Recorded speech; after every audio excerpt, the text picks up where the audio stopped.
Alright, continuing on.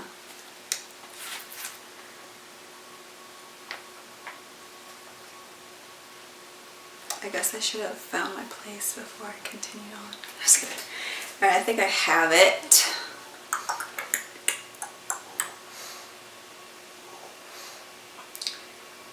Yes. Installing.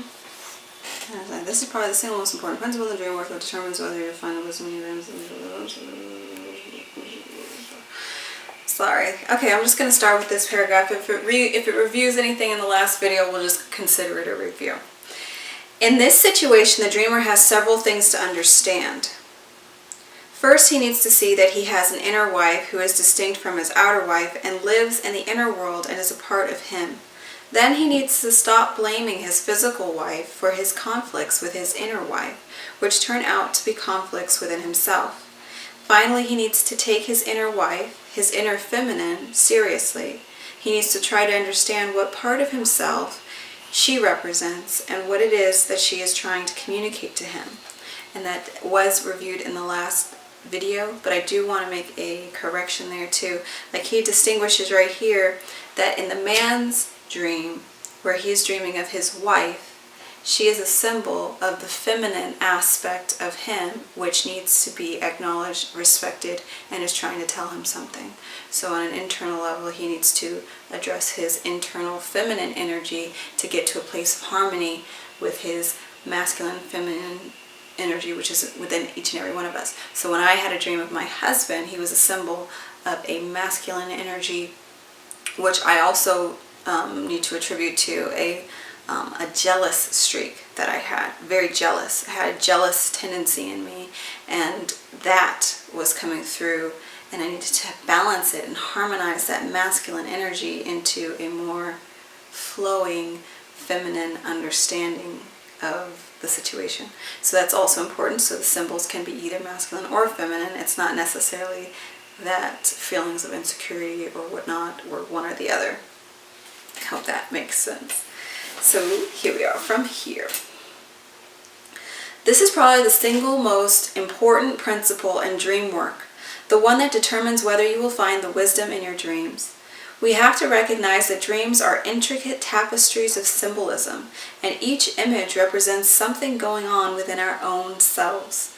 Sometimes the urge to take the image literally is overwhelming, especially if you are in conflict with the person who has appeared in your dream.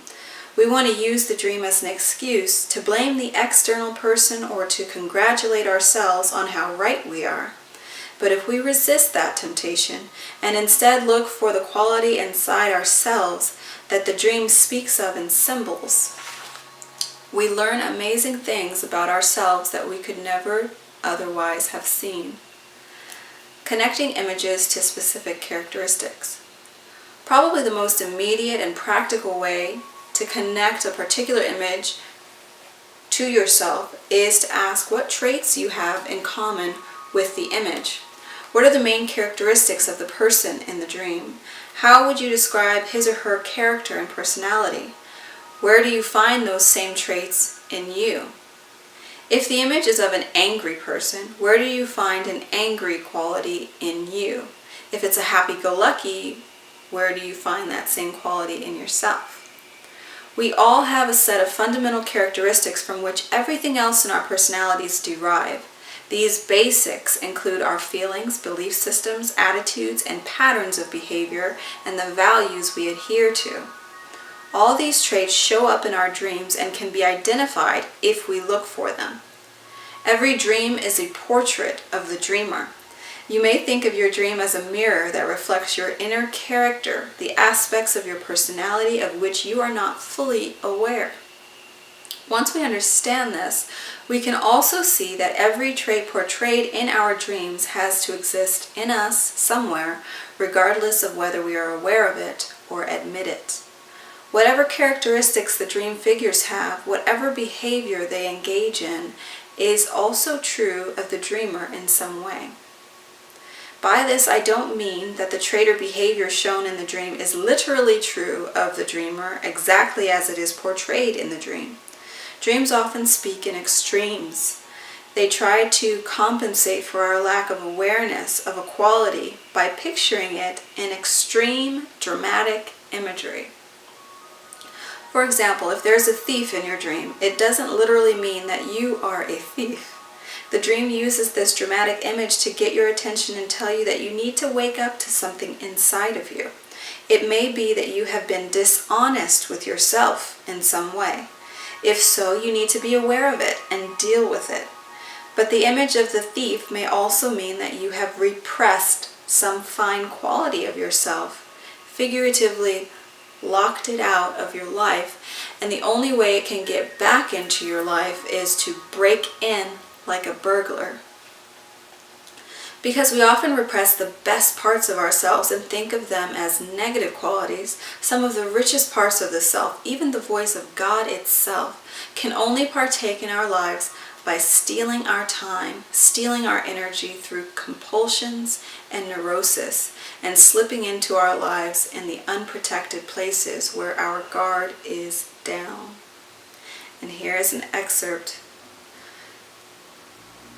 from Paul to the Thessalonians.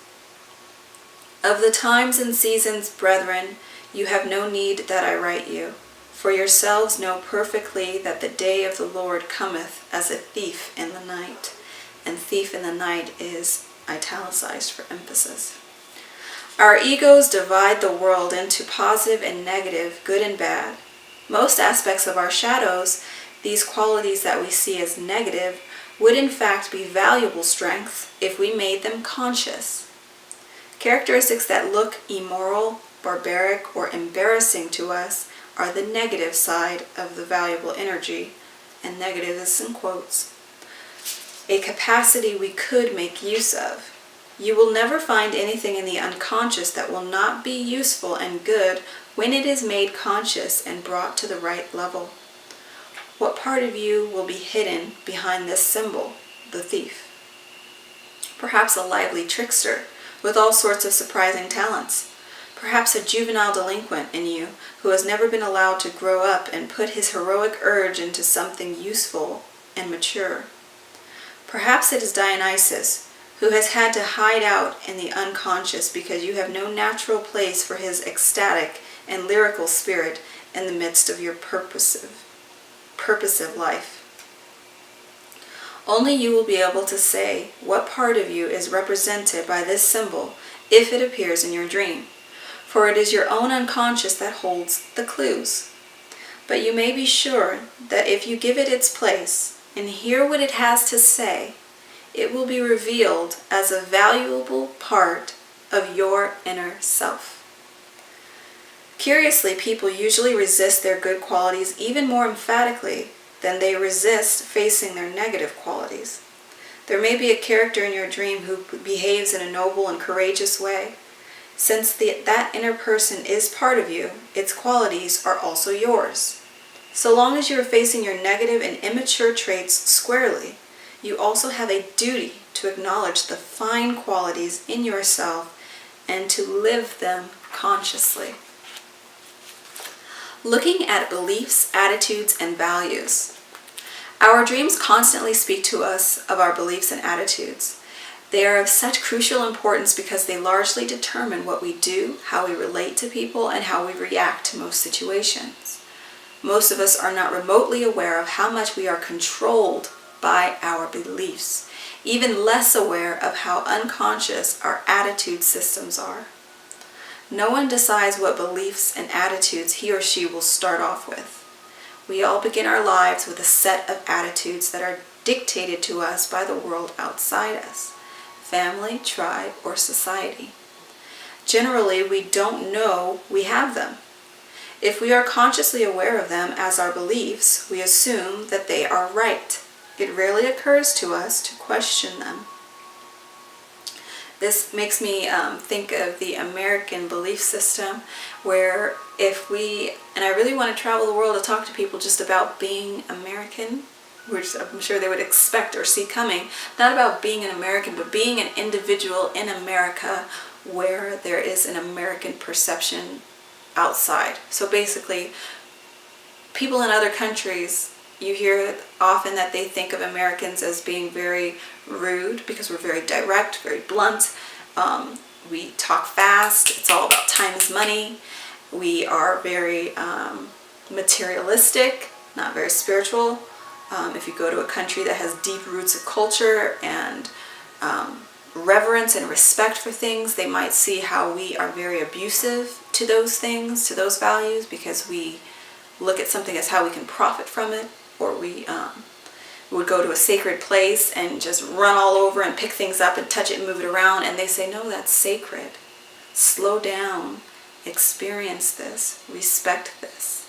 And that's not to say that all Americans are bad, but we do have those traits, those characteristics and attitudes ingrained in us because we live here. I'm sorry if you are not here, but I am American, and that's how I was raised. So I always think about how other countries perceive us, because as I've become more aware and awake of who I am and who I want to be and stepping into that, then I say, you know what, I would love to travel and dispel the beliefs that they have of Americans, because an individual, someone in America who has gone through individuation, has created their own identity and does not necessarily agree with the larger way things are going here.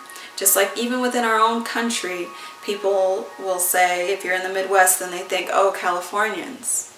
I don't want to deal with Californians. Hollywood, materialistic.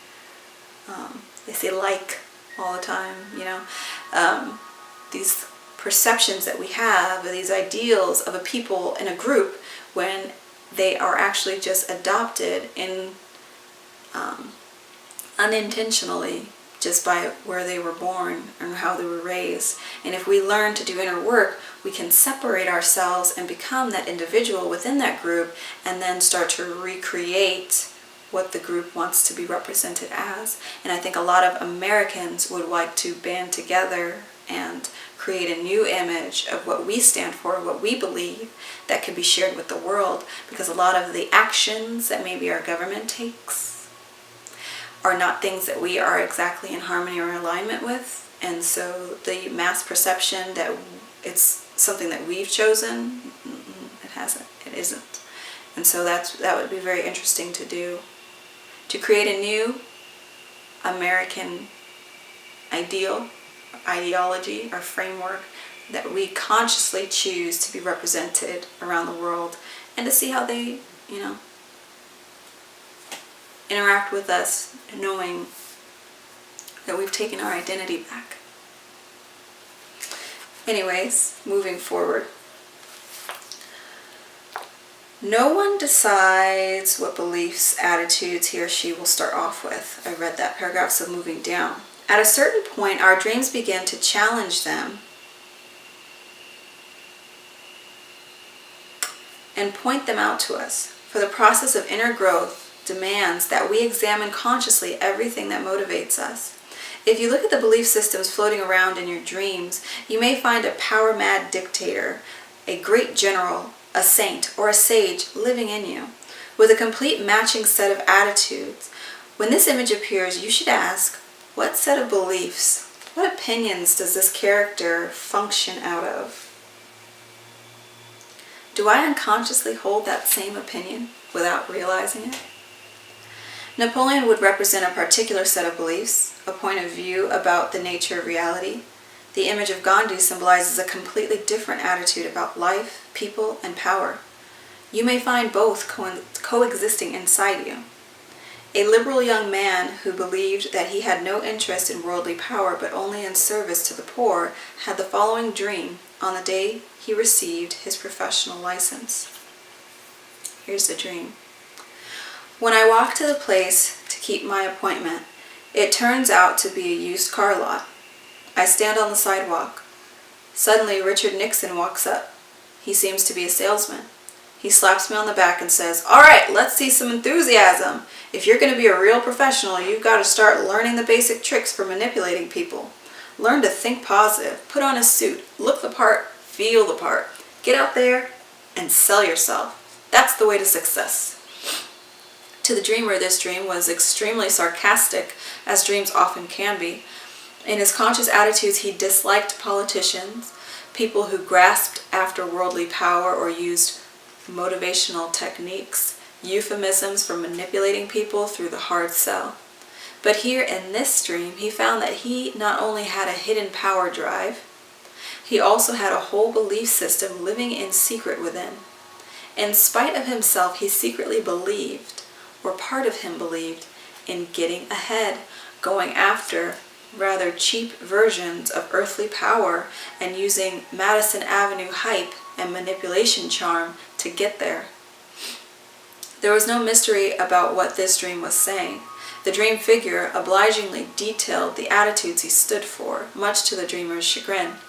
Such a dream is embarrassing, but also infinitely valuable to the dreamer. It is worth pure gold to know what you are really up to underneath your professed ideals. The dream enables you to make a conscious, ethical choice, either accept the attitudes in your dreams or renounce them, or, best of all, make an intelligent synthesis. In practice, neither the conscious attitude of your ego nor the unconscious attitude of your inner self is the final answer. The attitude that is true to your character lies somewhere in between. In fact, if your unconscious attitude seems exaggerated, it usually means that the unconscious is compensating for an equally off-balance, exaggerated position in the ego. This is one way you can tell when your ego has taken an extreme, off-center position that is not true to your actual character. You will find an exaggerated position in the unconscious compensating for your ego's position. The unconscious attitude is always off-center exactly to the same extent that the ego attitude is. As the ego attitude becomes more moderate, the unconscious attitude also relaxes toward the center. That's really interesting. So how you portray yourself in the outward world, if it's really out of whack with who you really are on the inside, your dream state will reveal this to you with an exaggerated opposite. In the case of this last dream, the dreamer was lost in glorious idealism. He took no thought for anything practical or for how he would make a living. The unconscious reacted by producing a compensatory attitude of pure, ravenous materialism. When he scaled his idealism down to something more practical, he found his secret power drive took on a less exaggerated form. Dreams also talk about values, our feelings about what is good, desirable, beautiful, true, moral, and honorable. Ultimately, our values are the qualities that we seek most in life, the standards that give our lives a sense of meaning. Our values express what is highest and most important to us. We all have many value systems coexisting inside us, and all are in conflict with each other to some degree. My ego may feel that work alone is virtuous and that wasting time is immoral. But another part of me has a different set of values. It wants to go to parties and would be happiest on a tropical island. My ego may value thrift and practicality above all, but another part of me feels that I will just die unless I can buy an expensive new suit or a luxurious car. I learned something about this in a powerful way from a short, insignificant-looking dream that I had years ago when I first began to work as a psychologist. Dream. I am stealing a newspaper from a vending machine. I suddenly wake up to what I am doing, and I feel guilty. This was a situation in which my ego held to a certain set of values, but I then discovered that quite another value system ruled somewhere else in me. On the conscious level, I don't believe in stealing, not even a newspaper, which in those times would have cost only 5 cents. Yet the dream was hurling in my face this accusation. You are a crook. Part of you wants to steal. What could I do with this? I felt devastated and guilty about this dream.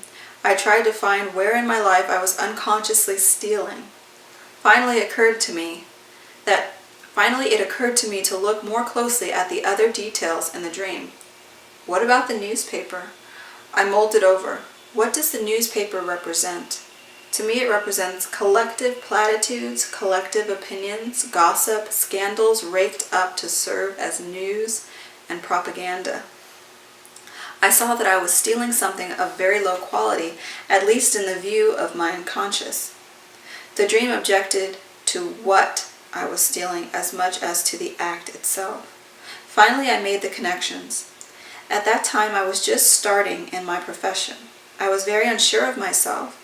I was looking in awe at authority figures and trying to fit into every group, every clique that might give me some feeling of belonging or of being someone. I listened to all the collective opinions, the collective platitudes, and the gossip around these people, and I repeated it. Sometimes I repeated it as though it were my information, my conclusions, my viewpoint. I was stealing all this collective nonsense because I wasn't thinking for myself. I was taking it from others free of charge and serving it up as though it were my own. I was not paying the price for having my own ideas and wouldn't dare think for myself because I so desperately wanted to belong. It was in this sense that I was stealing a lot of junk that wasn't worth having in the first place. This is not an unusual kind of stealing. Most people do it at one time or another when they want to fit into a group. But my unconscious protested and used this dream to throw cold water in my face. Psychologically, it woke me up. This dream is a good example for showing that we need to do each step of dream work thoroughly. We need to work with every image and overlook no details. We don't know which detail may provide the key that opens up the deepest meaning of the dream. I spent a full week wrestling with this dream before I had enough sense to ask myself what the symbol newspaper meant to me. Behavior patterns are among the most important personal traits that show up in our dreams. Our behavior, like our values, comes from within. Most of the time we are not very aware of what we do or why we do it. Our behavior is generated by the values that we serve, by those inner beliefs and attitudes that we have discussed. One of the best ways to discover what you really believe in, what you value, you are really serving. Sorry, I messed that up. Hold on one second. One of the best ways to discover what you really believe in, what value you are really serving, is to watch your own behavior. For example, you may think that you believe in saving money. Most people say they do if asked. But in actual practice, if you spend your entire paycheck and never save a cent, that reveals a completely different set of beliefs controlling you, a different value system than the one you profess. Dreams are wonderful reporters of our unconscious patterns of behavior. If I tend to be opinionated and combative, my dreams will eventually show me a dream figure who is combative. My dreams will give me an idea of how I must sound to other people. If I constantly say yes to everyone when I ought to say no, my dreams will show me someone who does that. And the messes that he gets into will bear an uncanny resemblance to the messes I regularly find myself in. So when you see a pattern of behavior in a dream, look for it diligently in your personal daily life. Somewhere you will find it, and behind your behavior you will find an attitude. Locating inner personalities. A good way to connect to the inner parts of yourself is to think of each dream figure as an actual person living inside you. Think of each person in your dream as one of the autonomous personalities that coexist within your psyche and combine to make up your total self. Then the question becomes, where have I seen this person at work in my daily life? In my life lately. The question becomes, where have I seen this person at work in my life lately? Where in my life have I seen her, if she's a woman, doing what she did in the dream? What part of me is it that feels like that, thinks like that, behaves like that? If she brings conflict in the dream, then try to find the part of your personality that is in conflict or rebellion. If she seeks relatedness and affection in the dream, look for the part of you that has been looking for friendship, loving, falling in love.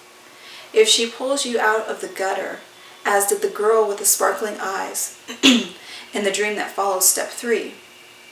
Then look in your life to see where some strength, some interest, some insight has pulled you out of the gutter recently. And there you find her at work in your life. You may see as you look at your dream person that he or she is a manifestation of one of the basic personality structures, one of the primary energy systems that makes up the psyche.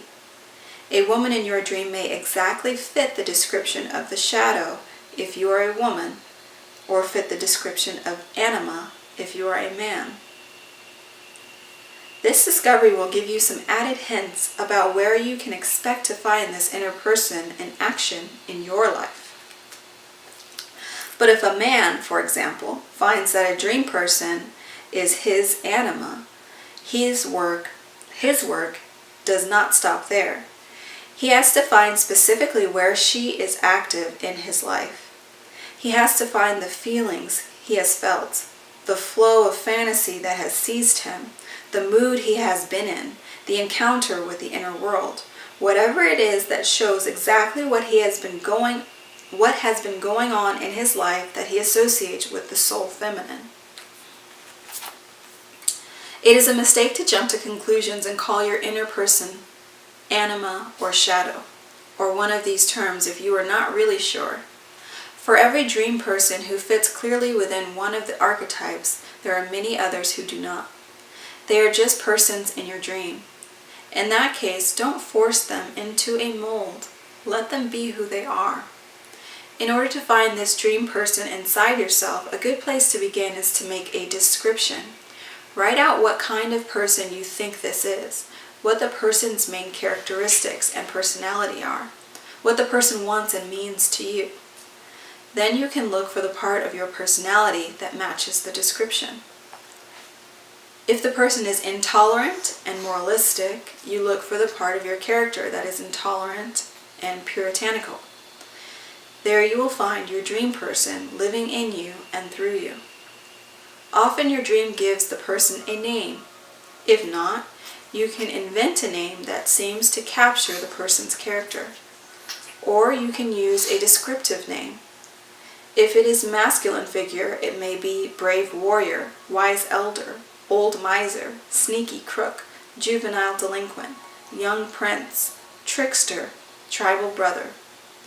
If this is a feminine figure, you may find yourself calling her wise mother, tyrant mother, earth mother, faithful sister, my lady soul, lady of the sparkling eyes. If she fits the mythical role, you may give her a mythical name. Helen, Assault of the white hands, Iseult of the white hands, Guinevere. It is best if we get acquainted with our inner personalities as persons in their own right before we start putting distance between us and them by using psychological classifications and jargon. You will get much closer to your inner feminine if you know her as Lady Ingrid, for example, and think of her as a special and interesting being who lives inside you. Then if you call her the anima and turn her into a clinical abstraction. Let's read that again.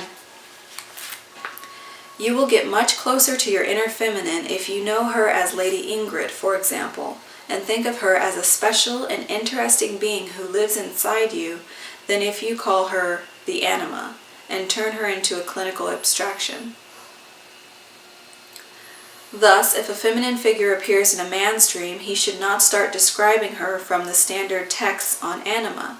He must allow her to describe herself and be the unique individual being who came to visit him in his dream. He must allow her to have her individuality. In the same way, when a woman finds a masculine figure in her dream, she should not jump to the conclusion that this is her animus and start automatically applying all the doctrines that pertain to the animus. She should get close to this inner person, find out what his character and functions are, learn from him directly what information or qualities he has to offer and what his role is in her inner world. It's really making me think about Mr. Rogers. but I really don't know what that dream, that recurring dream was. I'll have to spend some time with it.